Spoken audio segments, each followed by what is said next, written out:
વિધાનસભાનું સત્ર જે દરમિયાન ચાલતું હોય છે તે દરમિયાન તેના રિપોર્ટ પણ ત્યાં આગળ મુકાતા હોય છે, પરંતુ એક નાની વિધાનસભા તરીકે સતત આ નાણાકીય કામો પર દેખરેખ રાખી શકાય તે માટે વિવિધ કમિટીઓની રચના કરવામાં આવે છે, જેમાંની મુખ્ય 4 નાણાકીય સમિતિઓ છે.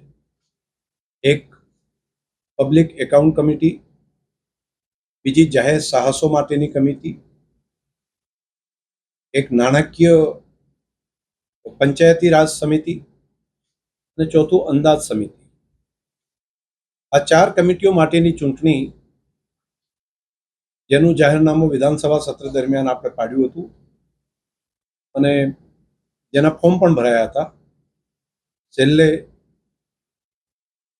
વધારાના ફોર્મ જે હતા એ બાકી જે સભ્યશ્રીઓ હતા પ્રતિપક્ષમાંથી તેમણે પરત ખેંચતા આજે તેની બધી સમિતિઓની રચના બિનહરીફ તરીકે થઈ છે, જેમાં 4 નાણાકીય સમિતિઓ છે. તેમાં અંદાજ સમિતિની અંદર જે માન્ય સભ્યશ્રીઓ ચૂંટાયા છે તેમાંથી ડૉક્ટર CJ ચાવડા, જેમને અંદાજ સમિતિના ચેરમેન તરીકે નિમણૂક કરવાનો નિર્ણય કર્યો છે.